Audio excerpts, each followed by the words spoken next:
ಯೋಗೇಶ್ ಗೌಡ ಹತ್ಯೆ ಪ್ರಕರಣದಲ್ಲಿ 15ನೇ ಆರೋಪಿಯಾಗಿರುವಂತಹ ಶಾಸಕರಾದಂತಹ ವಿನಯ್ ಕುಲಕರ್ಣಿ ಅವರಿಗೆ ಇವತ್ತು ಸುಪ್ರೀಂ ಕೋರ್ಟ್ ಒಂದು ಜಾಮೀನನ್ನು ಕೊಟ್ಟಿರುವಂಥದ್ದು. ಅಂದರೆ 2025ರಲ್ಲಿ ಏನು ಜೂನ್ನಲ್ಲಿ ಇವರನ್ನ CBI ಅಂದರೆ ಇವರ ಒಂದು ಜಾಮೀನು ಅರ್ಜಿಯನ್ನು ಏನು ಸುಪ್ರೀಂ ಕೋರ್ಟ್ ವಜಾ ಮಾಡಿರುತ್ತೆ. ಅಂದರೆ ಈ ಒಂದು ಯೋಗೇಶ್ ಗೌಡ ಪ್ರಕರಣದಲ್ಲಿ ಆರೋಪಿ 15ನೇ ಆರೋಪಿಯಾಗಿರುವಂತಹ ವಿನಯ್ ಕುಲಕರ್ಣಿ ಅವರು ಈ ಒಂದು ಪ್ರಕರಣದಲ್ಲಿ ಟ್ರಯಲನ್ನು ಎದುರಿಸ್ತಾ ಇರ್ತಾರೆ. ಸೊ 2025ರಲ್ಲಿ ಏನು ಜೂನ್ನಲ್ಲಿ ಒಂದು ಸಾಕ್ಷಿಗಳಿಗೆ ಬೆದರಿಕೆ ಹಾಕಿದ್ರು ಅಂತ ಏನೊಂದು ಆರೋಪ ಇವರ ಮೇಲೆ ಒಂದು ಕೇಳಿ ಬಂದಿರುತ್ತೆ. ಆ ಒಂದು ಹಿನ್ನೆಲೆಯಲ್ಲಿ ಇವರ ಒಂದು ಜಾಮೀನನ್ನು ರದ್ದುಪಡಿಸಬೇಕು ಅಂತ ಹೇಳ್ಬಿಟ್ಟು CBI ಒಂದು ಸುಪ್ರೀಂ ಕೋರ್ಟ್ಗೆ ಒಂದು ಅರ್ಜಿಯನ್ನು ಹಾಕಿರುತ್ತೆ. ಆ ಒಂದು ಸಂದರ್ಭದಲ್ಲಿ ಸುಪ್ರೀಂ ಕೋರ್ಟ್ ಅವರ ಜಾಮೀನನ್ನು ವಜಾ ಮಾಡುತ್ತೆ. ಆನಂತರ ಅವರು ಮತ್ತೆ ಕೋರ್ಟ್ಗೆ ಸರೆಂಡರ್ ಆಗಬೇಕಂತಲೂ ಸಹ ಸೂಚನೆ ಕೊಟ್ಟಿರುತ್ತೆ. ಅದಾದ ನಂತರ ಏನು ಕಳೆದ 8 ತಿಂಗಳಿಂದನೂ ಸಹ ವಿನಯ್ ಕುಲಕರ್ಣಿ ಅವರು ಒಂದು ಜೈಲಲ್ಲಿದ್ದರು. ಮತ್ತು ಸೆಷನ್ಸ್ ಕೋರ್ಟಲ್ಲಿ ಮತ್ತೆ ಇರ್ಬೋದು, ಸೆಷನ್ಸ್ ಕೋರ್ಟ್ ಇರ್ಬೋದು, ಮತ್ತು ಏನು ಹೈಕೋರ್ಟ್ ಇರ್ಬೋದು, ಎಲ್ಲ ಕಡೆಯೂ ಸಹ ಅವರ ಜಾಮೀನು ಅರ್ಜಿ ವಜಾ ಆಗಿರುತ್ತೆ. ಆನಂತರ ಅದನ್ನು ಪ್ರಶ್ನೆ ಮಾಡಿಬಿಟ್ಟು ಹೈಕೋರ್ಟ್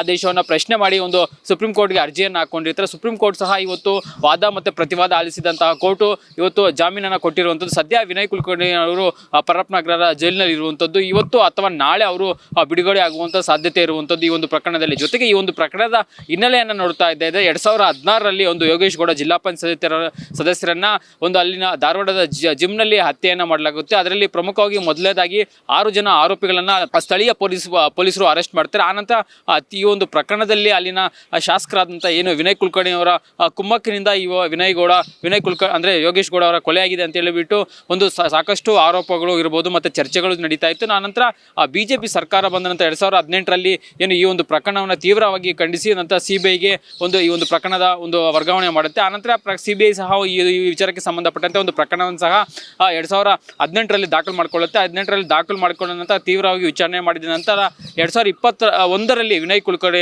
ಅವರನ್ನ ಏನು CBI ಅವರು ಈ ಒಂದು ಪ್ರಕರಣದಲ್ಲಿ ಬಂಧಿಸ್ತಾರೆ. ಅಂದರೆ ಇದರ ಪ್ರಮುಖವಾಗಿ ಅವರು ಈ ಒಂದು ಕೊಲೆಗೆ ಒಂದು ಪ್ರಯತ್ನ ಪಟ್ಟಿದ್ದಾರೆ. ಜೊತೆಗೆ ನಂತರ ಇದರಲ್ಲಿ ಕಾನ್ಸ್ಪಿರಸಿಯಲ್ಲಿ ಭಾಗಿಯಾಗಿದ್ದಾರೆ. ಮತ್ತು ಈ ಒಂದು ಕೊಲೆಗೆ ಪ್ರಮುಖವಾಗಿ ಸೂತ್ರಧಾರರು ವಿನಯ್ ಕುಲಕರ್ಣಿ ಅನ್ನೋದು ಕೆಲವೊಂದಷ್ಟು ಸಾಕ್ಷಿಗಳ ವಿಚಾರಣೆ ವೇಳೆ ಬಯಲಿಗೆ ಬರುತ್ತೆ. ಆನಂತರ ವಿನಯ್ ಕುಲಕರ್ಣಿ ಅವರನ್ನ ಏನು 2021ರಲ್ಲಿ CBI ಅಧಿಕಾರಿಗಳು ಬಂಧಿಸ್ತಾರೆ. ಆನಂತರ 2023ರಲ್ಲಿ ಅವರು ಚುನಾವಣೆಗೂ ಸಹ ಒಂದು ಸ್ಪರ್ಧೆಯನ್ನು ಮಾಡ್ತಾರೆ. ಜೈಲಿನಲ್ಲೇ ಇದ್ಕೊಂಡು ಸ್ಪರ್ಧೆಯನ್ನು ಮಾಡ್ತಾರೆ. ಅವರ ಪರವಾಗಿ ಅವರ ಪತ್ನಿ ಇರ್ಬೋದು ಮತ್ತು ಕುಟುಂಬಸ್ಥರು ಏನು ಅವರ ಒಂದು ಚುನಾವಣೆ ಒಂದು ಮತ ಕೇಳೋಕ್ಕೆ ಕೆಲಸಕ್ಕೆ ಹಾಜರಾಗಿರ್ತಾರೆ. ಆನಂತರ ಏನು 2023ರಲ್ಲಿ ಸಹ ಅವರು ಒಂದು ಜಯಬೇರಿಯನ್ನು ಬರೆಸ್ತಾರೆ. ಆನಂತರ 2024ರಲ್ಲಿ ಏನು ವಿನಯ್ ಕುಲಕರ್ಣಿ ಅವರಿಗೆ ಒಂದು ಸುಪ್ರೀಂ ಕೋರ್ಟ್ನಿಂದ ಒಂದು ಜಾಮೀನು ಸಹ ಸಿಗುತ್ತೆ. ಆನಂತರ ಹೊರಗಡೆ ಬಂದ ನಂತರ ಕೆಲ ದಿನದ ಮಟ್ಟಿಗೆ ಅವರು ಸಹ ಈ ಕೇಸ್ನ ಟ್ರಯಲ್ ಪ್ರಾರಂಭವಾಗಿರುತ್ತೆ. ಆನಂತರ ಕೋರ್ಟ್ ಬಳಿ ಇದ್ದಂಥ ಸಂದರ್ಭದಲ್ಲಿ ಅವರು ಇತರ ಸಾಕ್ಷಿಗಳಿಗೆ ಒಂದು ಬೆದರಿಕೆ ಹಾಕಿದ್ರು ಅಂತ ಹೇಳ್ಬಿಟ್ಟು ಒಂದು CBI ಒಂದು ಕೋರ್ಟ್ ಗಮನಕ್ಕೆ ತರುತ್ತೆ. ಆನಂತರ ಏನು ಸುಪ್ರೀಂ ಕೋರ್ಟ್ಗೆ ಒಂದು CBI ಸಹ ಒಂದು ಅರ್ಜಿಯನ್ನು ಹಾಕೊಳ್ಳುತ್ತೆ. ಈ ರೀತಿ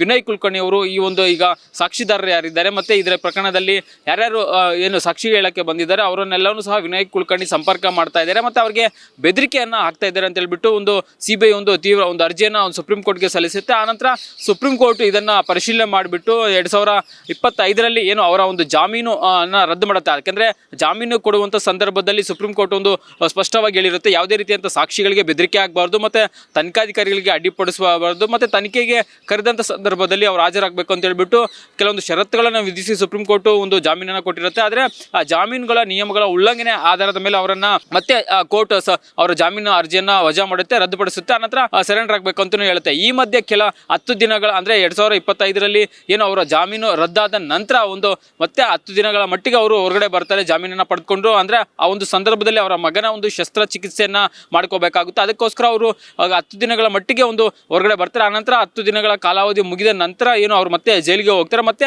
ಆ ಸೆಷನ್ಸ್ ಕೋರ್ಟ್ ಜನಪ್ರತಿನಿಧಿಗಳ ವಿಶೇಷ ನ್ಯಾಯಾಲಯಕ್ಕೆ ಒಂದು ಅರ್ಜಿಯನ್ನು ಸಹ ಸಲ್ಲಿಸ್ಕೊಂತಾರೆ. ಈ ಒಂದು ಪ್ರಕರಣದಲ್ಲಿ ಎಲ್ಲ ಆರೋಪಿಗಳು ಹೊರಗಡೆ ಇರ್ತಾರೆ. ಅಂದರೆ ಪ್ರಮುಖವಾಗಿ 21 ಜನ ಆರೋಪಿಗಳು ಈ ಒಂದು ಯೋಗೇಶ್ ಗೌಡ ಹತ್ಯೆ ಪ್ರಕರಣದಲ್ಲಿ ಭಾಗಿಯಾಗಿರುವಂಥದ್ದು CBI ಸಲ್ಲಿಸುವಂತಹ ಚಾರ್ಜ್ ಶೀಟ್ ಇರ್ಬೋದು. ಮತ್ತು ಈಗ ಆ ಟ್ರಯಲ್ ಸಹ ಕೊನೆ ಹಂತಕ್ಕೆ ಬಂದಿರುವಂಥದ್ದು. ಇನ್ನೇನು ಕೇವಲ 1 ತಿಂಗಳು ಅಥವಾ 1.5 ತಿಂಗಳಿನಲ್ಲಿ ಈ ಒಂದು ಯೋಗೇಶ್ ಗೌಡ ಪ್ರಕರಣದ ಒಂದು ತೀರ್ಪು ಸಹ ಒಂದು ಕೋರ್ಟ್ನಿಂದ ಹೊರ ಬೀಳುತ್ತೆ. ಈಗಾಗಲೇ ಅಂತಿಮ ಸುಮಾರು 90% ಈ ಒಂದು ಪ್ರಕರಣದಲ್ಲಿ ಸಾಕ್ಷಿಗಳ ಟ್ರಯಲ್ ಇರ್ಬೋದು ಮತ್ತು ಕ್ರಾಸ್ ಎಕ್ಸಾಮಿನೇಷನ್ ಇರ್ಬೋದು ಮತ್ತು ಐ ವಿಟ್ನೆಸ್ಗಳ ಕ್ರಾಸ್ ಎಕ್ಸಾಮಿನೇಷನ್ ಇರ್ಬೋದು ಎಲ್ಲವೂ ಸಹ ಮುಗ್ದಿರುವಂಥದ್ದು. ಇನ್ನೇನು ಕೆಲವೇ ದಿನಗಳಲ್ಲಿ ಈ ಒಂದು ಪ್ರಕರಣ ತೀರ್ಪು ಸಹ ಹೊರಬರುತ್ತೆ. ಆನಂತರ ಅವರು ಜಾಮೀನನ್ನು ಕೋರ್ಬಿಟ್ಟು ಜೈಲಿಗೆ ಹೋದ ನಂತರ ಸೆಷನ್ಸ್ ಕೋರ್ಟ್ಗೆ ಒಂದು ಅರ್ಜಿಯನ್ನು ಸಲ್ಲಿಸ್ತಾರೆ. ಅರ್ಜಿಯನ್ನು ಸೆಷನ್ಸ್ ಕೋರ್ಟ್ ಸಹ ರದ್ದು ಮಾಡುತ್ತೆ, ಅಂದರೆ ವಜಾ ಮಾಡುತ್ತೆ. ಆನಂತರ ಅದನ್ನು ಪ್ರಶ್ನೆ ಮಾಡಿ ಅವರು ಹೈಕೋರ್ಟ್ಗೂ ಸಹ ಹೋಗ್ತಾರೆ. ಹೈಕೋರ್ಟ್ ಸಹ ಸುಪ್ರೀಂ ಕೋರ್ಟ್ನಿಂದನೇ ಜಾಮೀನು ರದ್ದಾದ ಹಿನ್ನೆಲೆ ಸುಪ್ರೀಂ ಕೋರ್ಟ್ಗೆ ನೀವು ಹೋಗ್ಬಿಟ್ಟು ಅಲ್ಲೇ ಅರ್ಜಿ ಅರ್ಜಿಯನ್ನು ಹಾಕೋಬೇಕು ಅಂತ ಹೇಳ್ಬಿಟ್ಟು ಸಹ ಒಂದು ಹೈಕೋರ್ಟ್ ಸೂಚನೆಯನ್ನು ಕೊಡುತ್ತೆ. ಆ ಮಧ್ಯೆ ಈಗ ಸುಪ್ರೀಂ ಕೋರ್ಟ್ಗೆ ಸಹ ಹೋಗಿದ್ರು ವಿನಯ್ ಕುಲಕರ್ಣಿ ಅವರು. ಇದೀಗ ಸುಪ್ರೀಂ ಕೋರ್ಟ್ನಿಂದ ಈಗ ಜಾಮೀನು ಸಿಕ್ಕಿ ಸದ್ಯ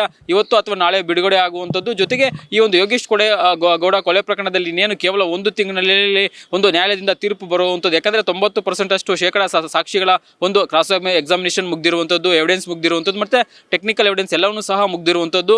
ಸೊ ಹಾಗಾಗಿ ಇನ್ನೇನು ಕೇವಲ ಈಗ ನಾಳೆ ಅಥವಾ ಇವತ್ತು ರಿಲೀಸ್ ಆದರೂ ಸಹ ಅವರು ಏನು ಮತ್ತೆ 1 ಅಥವಾ 2 ತಿಂಗಳ ಒಳಗೆ ಮತ್ತೆ ಜೈಲಿಗೆ ಹೋಗಬೇಕು ಅಂತ ಪರಿಸ್ಥಿತಿ ಬರುತ್ತೆ. ಯಾಕಂದರೆ ಈ ಒಂದು ಪ್ರಕರಣದಲ್ಲಿ ಏನಾದರೂ ಕೋರ್ಟ್ ಎಲ್ಲ ಆರೋಪಿಗಳನ್ನು ದೋಷಿ ಅಂತ ಏನಾದರೂ ಘೋಷಣೆ ಮಾಡಿದ್ರೆ ಮತ್ತೆ ಅವರು ಎಲ್ಲರೂ ಸಹ ಜೈಲಿಗೆ ಹೋಗಬೇಕಂತ ಪರಿಸ್ಥಿತಿ ಬರುತ್ತೆ. ಆದರೆ ಸದ್ಯಕ್ಕೆ ಏನು ಈಗ ಒಂದು ಈ ವಿನಯ್ ಕುಲಕರ್ಣಿ ಅವರಿಗೆ ಒಂದು ರಿಲೀಫ್ ಅಂದರೆ ಈಗ ಅವ್ರಿಗೆ ಇವತ್ತು ಸುಪ್ರೀಂ ಕೋರ್ಟ್ನಿಂದ ಜಾಮೀನು ಸಿಕ್ಕಿರುವಂಥದ್ದು. ಮುಂದಿನ ದಿನಗಳಲ್ಲಿ ಕೋರ್ಟ್ ಈ ಪ್ರಕರಣದ ಕೊಲೆ ಪ್ರಕರಣದ ಬಗ್ಗೆ ಯಾವ ರೀತಿ ತೀರ್ಪನ್ನು ಕೊಡುತ್ತದೆ ಅದನ್ನು ಕಾದು ನೋಡಬೇಕಾಗುತ್ತೆ. ಕ್ಯಾಮ್ರಾಮನ್ ನಿಶಾಂತ್ ಜೊತೆ ಅರುಣ್ ಕುಮಾರ್, ಅಶ್ವಯೋಗ ನ್ಯೂಸ್, ಬೆಂಗಳೂರು.